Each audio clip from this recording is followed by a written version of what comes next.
پتہ ہے قرآن کھول کر پڑھنا ہمیں کیوں مشکل لگتا ہے؟ کبھی کبھی ہمارا بہت دل چاہتا ہے کہ ہم قرآن پڑھیں، اسے سمجھنے کی کوشش کریں۔ ایسا اس لیے نہیں ہوتا کہ ہمارے دل اور ہماری روح کو سکون چاہیے ہوتا ہے۔ ہماری روح کو اپنے کل سے کلام کی پیاس ستا رہی ہوتی ہے۔ لیکن کبھی کبھی اس اتنی چاہ کے باوجود بھی قرآن کے قریب نہیں جایا جاتا، قرآن نہیں اٹھایا جاتا۔ کیوں؟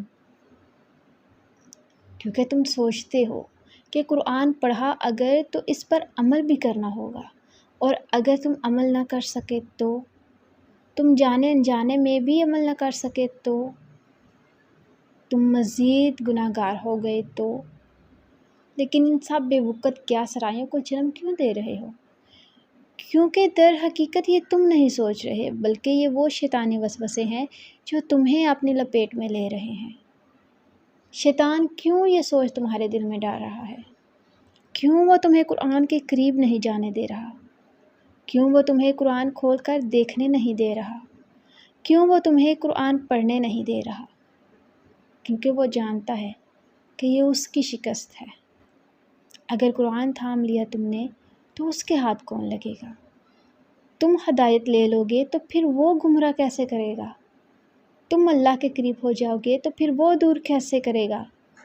تم جنت میں چلے گئے اگر پھر اسے چین کیسے آئے گا؟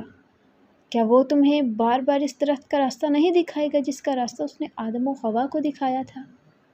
وہ تمہیں صرف اور صرف گمراہ کرنا چاہتا ہے، وہ تمہیں اللہ سے مایوس کرنا چاہتا ہے۔ لیکن پتہ ہے سنت آدم کیا ہے؟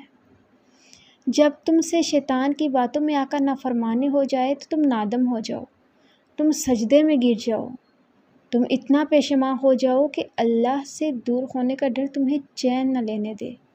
اور پھر پتہ ہے کیا ہوگا؟ اللہ تمہیں اللہ کو راضی کرنے کا طریقہ بتائے گا۔ اور پتہ ہے اس نے آدم کو کیا سکھایا تھا؟ دعا میں معافی مانگنا۔ اپنے اللہ کو راضی کرنے کی دعا سکھائی تھی اللہ نے ہتک کار بندے کو۔ تم بھی معافی مانگو اور لوٹ آؤ، بھاگ کے آ جاؤ اپنے اللہ کے پاس، اور اللہ تو توبہ قبول کرنے والا ہے۔ شیطان نے کتنا عرصہ ہو گیا تمہیں قرآن سے دور کیے ہوئے؟ اس نے تمہیں قرآن نہیں اٹھانے دیا نا؟ اب تم اللہ سے ذرا بھر بھی دور نہ ہو، تم اللہ کی رسی کو تھام لو۔ اور پتہ ہے جو جتنا قرآن پڑھتا جاتا ہے اللہ اسے اس کے لیے اتنا ہی آسان کرتا جاتا ہے۔ اللہ کہتا ہے کہ اسے سمجھانا اللہ ہی کے ذمہ ہے۔ پھر کیسی پریشانی، کیسے وسوسے؟ تم بس قرآن پڑھو، بار بار پڑھو، پڑھتے جاؤ یہاں تک کہ شیطان بھاگ جائے۔ اسے بتا دو کہ اس کی ساری کوششیں خاک میں ملنے والی ہیں۔ اسے بتا دو کہ خاک آگ کو بجھانے کا ہنر رکھتی ہے۔